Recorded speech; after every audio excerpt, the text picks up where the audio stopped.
Good evening and welcome to a summary of the news.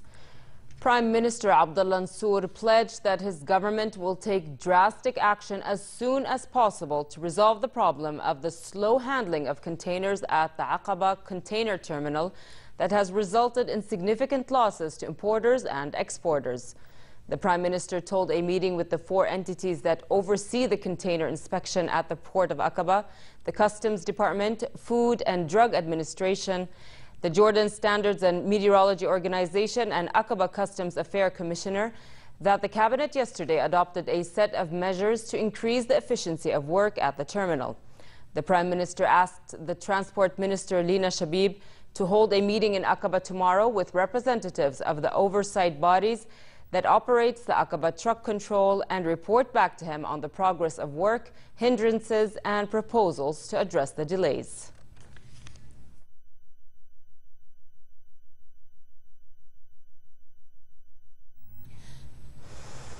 Daesh suicide bombers attacked the center of Iraq's northern oil refinery town of Baiji overnight, forcing the army and Shiite fighters to pull back.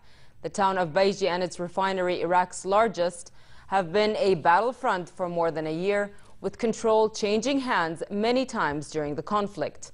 The terrorists attacked the 2 suicide car bombings, followed by fierce clashes that lasted until midnight and drove the army and mainly Shiite Hashd al-Shabi forces from the town center.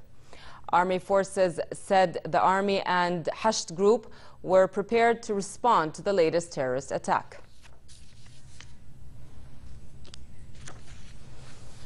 The Syrian army has taken control of a district in the northern Aleppo province after an intense offensive by rebel groups. A video released by the Syrian army showed Syrian army soldiers walking through the streets of a city in the district. Fighting between the insurgents and government forces in Aleppo raged into the early hours of Friday, and Syrian air and army strikes on rebel emplacements were continuous. The rebel attack on Thursday was the most intense insurgent offensive in Aleppo in 3 years.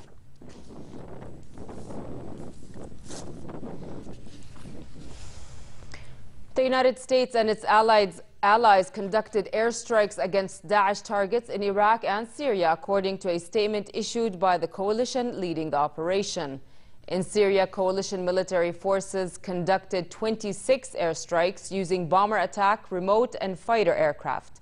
While in Iraq, 12 airstrikes approved by the Iraqi Ministry of Defense were conducted using attack, fighter and remotely piloted aircraft against the terrorists.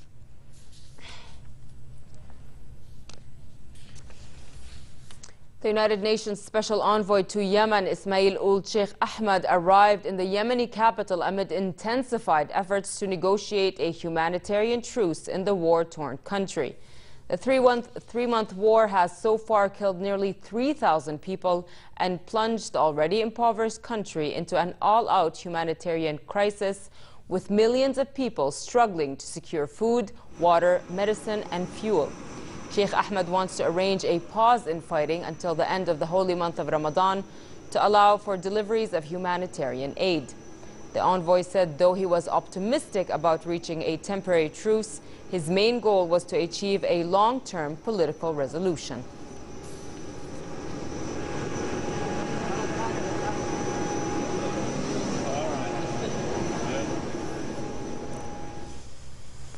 An Iranian nuclear agreement is possible this week if Tehran makes the hard choices necessary, but if not, the United States remains ready to walk away from the negotiations, according to U.S. Secretary of State John Kerry. Speaking after his 3rd meeting of the day with Iranian Foreign Minister Mohammad Jawad Zarif, Kerry said they had made genuine progress in talks over the last few days, but several of the most difficult issues still remain. The negotiators missed a June 30 deadline for a final agreement, but have given themselves until July 7th. It's now time to see whether or not we are able to close an agreement. In many ways, this negotiation has been going on for literally a number of years. And over the past few days, we have, in fact, made genuine progress.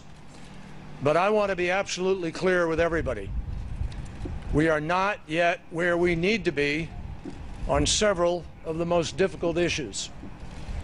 And the truth is that while I completely agree with Foreign Minister Zarif that we have never been closer,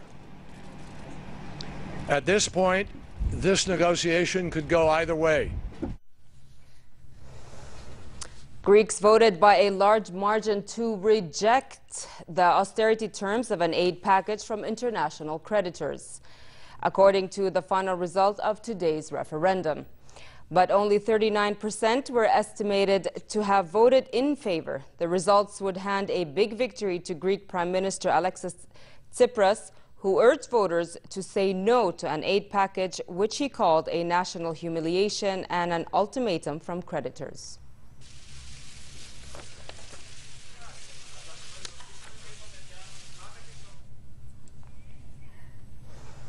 And finally, fair weather continues tonight with northwesterly light to moderate winds.